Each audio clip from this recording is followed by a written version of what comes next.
Hello. I'll be talking about, you already introduced it.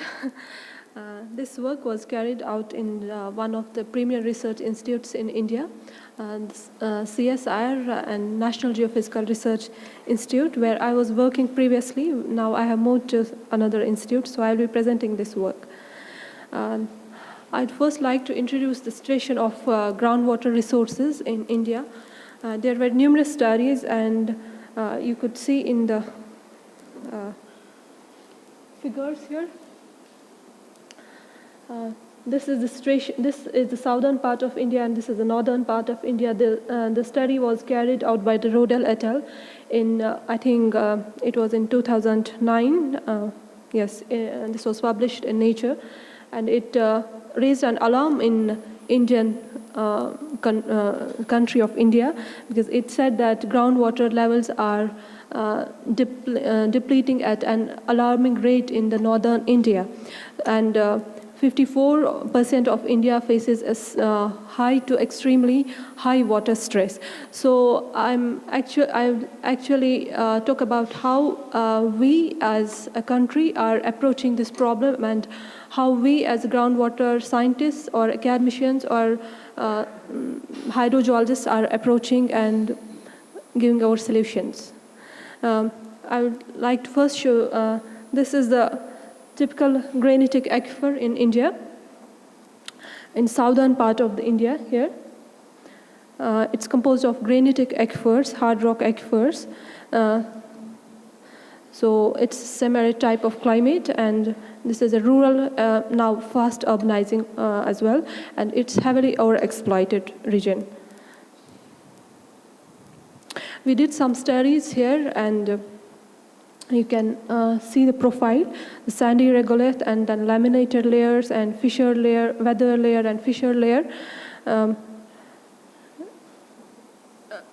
This is the groundwater scenario from 1980s. I'm not sure if you have heard about India's Green Revolution, which immensely helped Indian economy. It was a boom in the agriculture, but it also degraded its groundwater quality and depleted its groundwater resources as well as surface water resources because of the heavy use of the pesticides. So this was the scenario in 1980s. You could see there are only 2 bore wells here, and then more number of bore wells in 1990s, and in 1995 the number of the bore wells goes on increasing, and in 2012 we have this scenario, 935 bore wells and 707 are in use, and it's a very small watershed, like it's 55 square kilometer watershed. So 55 square kilometer watershed and 930 bore wells in use. So you could imagine the situation of the groundwater resource there. So we did some study with the Indian and French scientists there. We have an Indo-French Center for groundwater research there, and we are providing our solutions to the local problems. We did some geophysical investigations to map the subsurface. It was ART, magnetic resistant sounding, and PMR methods were used, and we got this profile of the hard rocks here. So you could see that 10 to 15 meter of laminated granite, and then 15 to 20 meter is the fissured granite, and then it's fresh basement. So there are some deeper fractures here, and the groundwater levels are very deep. So it's like the this unsaturated layer is very deep there. So this is the model we got from the various. We used tracer tests, injection tests, pumping tests, and the geophysical surveys, and we got this model. You could see it here. So this is the conceptual hydrodynamic model, and in this watershed, now we know what's the subsurface system, and here, if you look at the graphs, this is the. We divided this watershed into the, we didn't take it as a lumped model, we took this as a semi-distributed model, because this hard rock aquifer, so you know the groundwater flux is very, it's not continuous.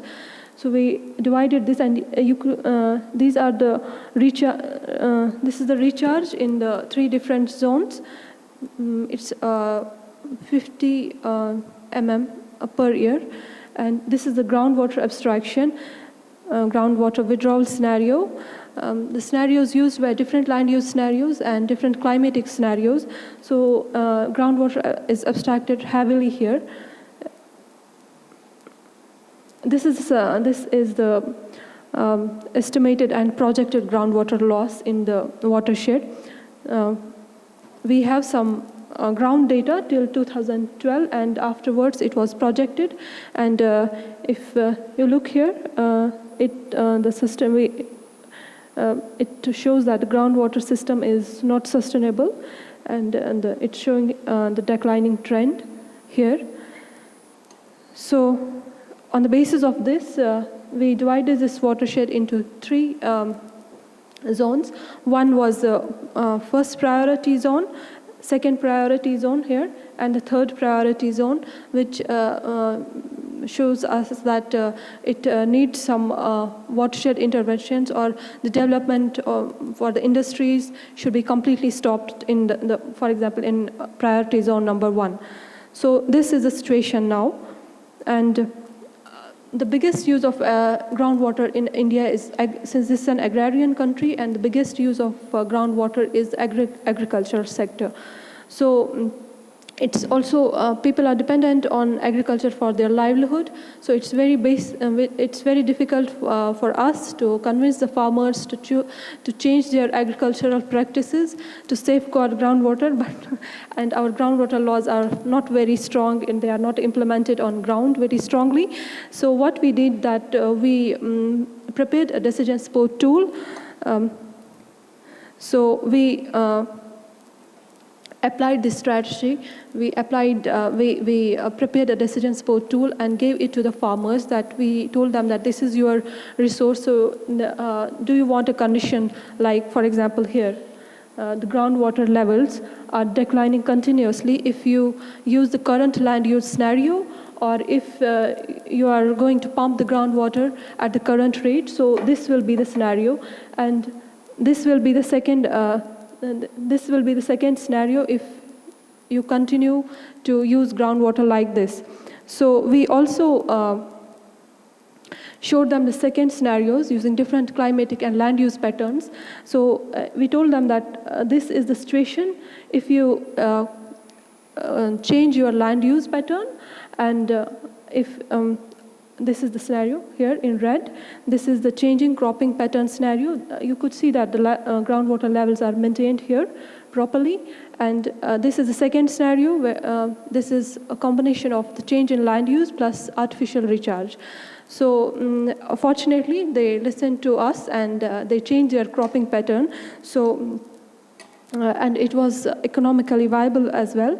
So they listened to us, and groundwater levels were maintained. So this was the study carried out at a very small scale. And now I'm going to introduce you to what Indian government is doing at a national level, and what we as hydrogeologists are playing our role. This is the National Aquifer Mapping project started by the Government of India. It was done in collaboration with the Aarhus University and Dutch Geological Survey, Denmark Geological Survey. I'm sorry, I'm not very sure about it. So we have something called National Aquifer Mapping.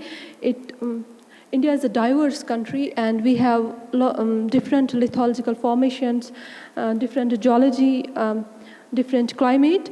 So we chose the 5 representative areas in India with, for example, here, it is a desert area, and then here, this is a basaltic area, and here is alluvial area, and here is granitic hard rock area. So we chose them, and we did the Helibon geophysical survey and ground geophysical survey.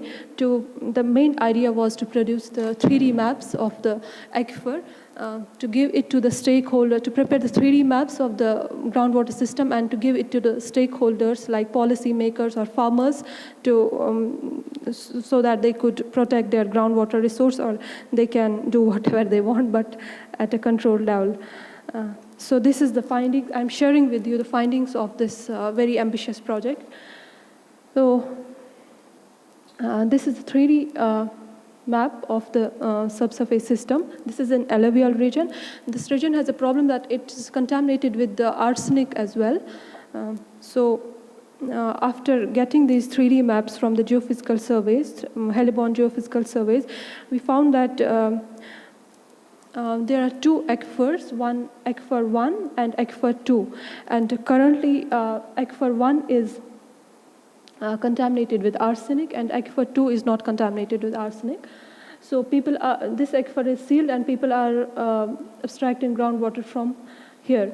So this was one such thing we got from the 3D maps, and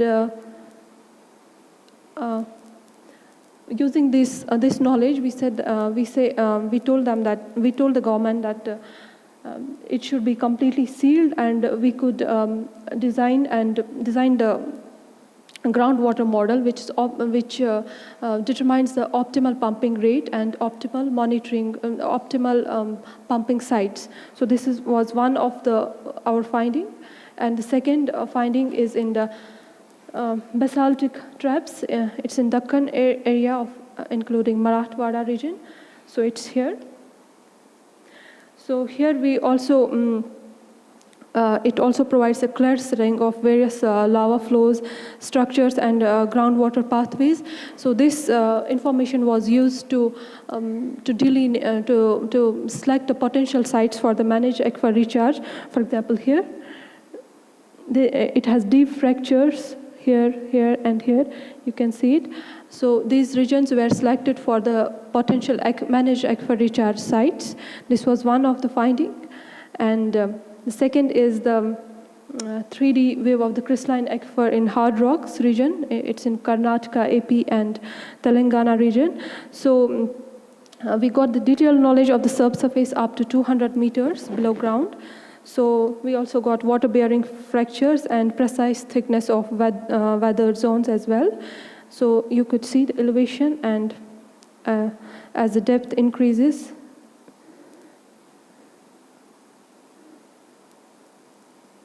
so using this, we could map the fracture network of the area. For example, here, please note this depth of the investigation and what's happening to the fractures.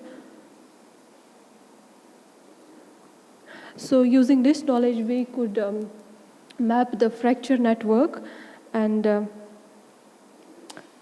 this is very important in the hard rock aquifers in semi-arid regions, because when you go for the managed aquifer recharge, you should know the potential sites, otherwise it would be a failure. So now we are upscaling this project, and we are selecting 2 kilometer into 2 kilometer national aquifer grids, this map will be provided to the stakeholders, which, for example, here in blue one, you can see the potential groundwater nodes, and then semi-potential, and then dry groundwater nodes.